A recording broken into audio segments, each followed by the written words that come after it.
Pemirsa yang dirahmati Allah, kembali lagi kita di Ramadan Karim. Pada segmen yang pertama, kita telah membahas tentang pembagian sholat dari sisi mutlak dan muqayyad. Ada dua, satu mutlak, satu muqayyad. Mutlak artinya tidak terbatas, sedangkan muqayyad artinya adalah terbatas. Terbatas pada apa? Terbatas kepada 4 hal. Satu, ada yang terbatas dengan waktunya. Yang kedua adalah terikat atau terbatas dengan suatu sebab yang datangnya terlebih dahulu. Yang ketiga adalah sholat yang disunahkan karena suatu sebab yang datangnya bersamaan, seperti sholat gerhana, sholat istisqa, dan seterusnya. Dan yang keempat adalah sholat yang disunahkan karena sebab yang datangnya belakangan. Jadi sholat dulu, baru terjadi sebab yang menjadikan kita sunnah untuk melakukan sholat, seperti sholat hajat, istikharah, dan yang lain sebagainya. Masing-masing memiliki konsekuensi hukum yang berbeda. Untuk lebih detailnya lagi, maka sholat sunnah yang berikutnya dibagi dari segi tata cara niatnya. Di dalam sholat tentu kita tahu niat itu merupakan rukun yang tidak boleh tidak kita lakukan. Ketika kita sholat maka wajib untuk niat. Niat apa? Yang pertama, niat kita mau sholat. Saya mau sholat. Tetapi yang berikutnya, selain kita wajib untuk niat sholat, kita juga perlu menentukan sholat apa yang ingin kita lakukan. Karena kita tahu sholat itu banyak sekali pilihannya. Sholat sunnah itu banyak sekali pilihannya. Misalnya pemirsa ingin sholat 2 rakaat di jam 10 siang. Kebetulan habis masuk masjid, kebetulan habis wudhu. Maka banyak sekali pilihan sholat yang bisa kita lakukan. Bisa sholat duha, karena memang waktunya. Bisa sholat tahiyat al-masjid, karena memang habis masuk masjid. Bisa kemudian sholat li hurmatil wudhu atau li syukril wudhu, karena habis wudhu. Bisa juga sholat istikharah. Karena kalau kita ingin melakukan, bisa sholat sunnah taubah, bisa saja. Atau bisa sholat sunnah mutlak, silahkan. Atau bisa sholat sunnah tasbih, juga monggo silahkan. Maka banyak sekali pilihan sholat yang bisa kita lakukan di satu waktu yang sama. Maka selain kita penting untuk niat sholat di dalam diri kita, saya mau sholat. Tapi sholat apa? Harus juga ditentukan di dalam niat kita. Karena dalam hadis, walikulli mri'in ma nawa. Setiap orang itu akan mendapatkan sesuai dengan niatnya. Kalau 2 rakaat yang kita kerjakan kok kita niatkan untuk duha, jadinya duha.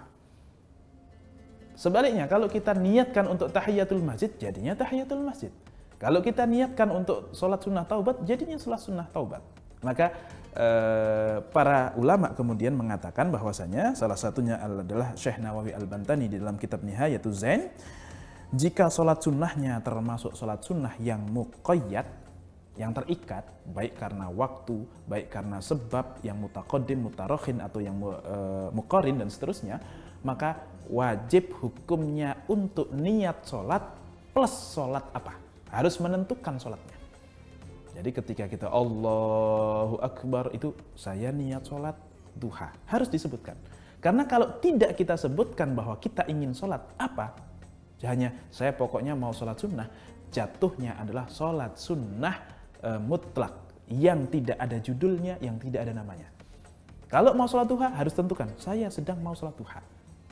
Kalau mau sholat istikharah, saya mau sholat istikharah. Harus ditentukan di dalam diri kita. Itulah pentingnya niat. Ya, jadi kalau sholat sunnah yang muqayyad, entah bil waqti atau bis sabab, itu wajib menyebutkan 2 item di dalam niat kita. 1, niat sholat.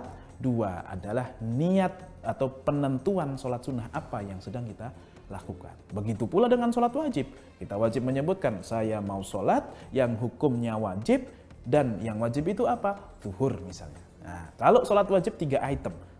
Niatnya, niat melakukan sholatnya, kemudian hukumnya, kemudian yang apa? Jenisnya, yaitu sholat zuhur atau asar. Karena di waktu sholat asar pun kita bisa melakukan sholat zuhur. Bisa jadi qadha, bisa jadi tamak takhir. Maka harus tentukan sholat apa yang ingin saya kerjakan. Nah itu pentingnya niat, membedakan mana yang ibadah yang satu dengan ibadah yang lainnya, dan perlu kita sebutkan. Akan tetapi, jika sholat sunnahnya termasuk sholat sunnah yang mutlak, seperti sholat sunnah tasbih atau sholat sunnah mutlak itu sendiri, maka cukup niat satu saja. Saya niat sholat sunnah, cukup. Akan jatuhnya sholat sunnah mutlak. Makanya misalnya nih, ba'da maghrib sampai isya, kita bingung, ba'diyah sudah, kemudian sholat hajat sudah, sholat sunnah taubat sudah, terus mau sholat apa lagi misalnya, baca Quran lagi kurang semangat baca Quran, pengennya sholat, maka silahkan bisa sholat sunnah mutlak, niatnya cukup saya niat sholat sunnah, titik. Maka seluruh niat sholat sunnah Kalau niatnya kok tidak ditakyin, tidak ditambahkan embel-embel judul daripada sholatnya, entah saya mau niat sholat duha, mau saya sholat apa dan seterusnya, maka jatuhnya akan menjadi sholat sunnah mutlak. Begitu juga dengan taraweh, kita harus niatkan bahwa saya ingin sholat taraweh.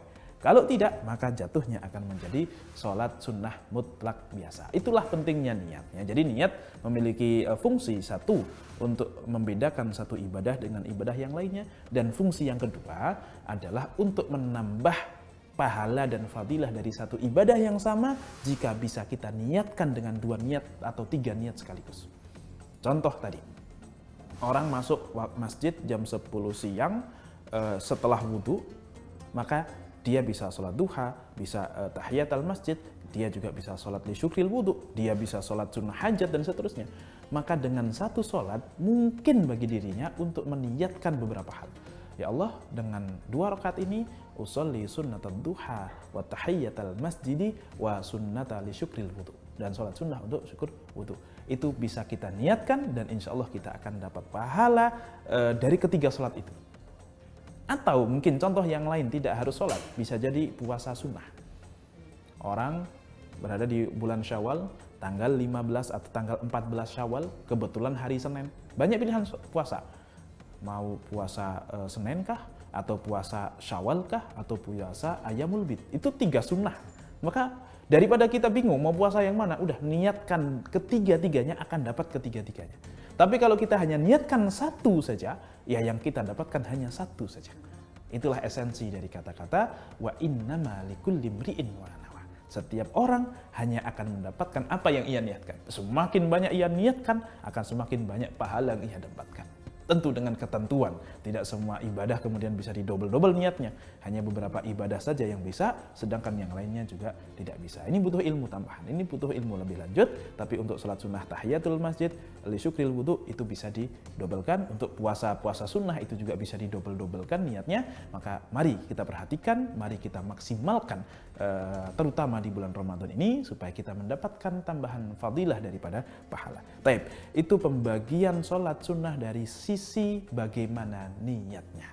Masih ada pembagian yang berikutnya, yaitu dari sisi apakah disunahkan berjamaah atau tidak, kemudian mana yang lebih afdol, kemudian mana yang bisa diqodok, mana yang tidak bisa diqodok dari sholat sunnah. Insya Allah akan kita bahas di segmen yang berikutnya. Jangan kemana-mana, tetap bersama kami.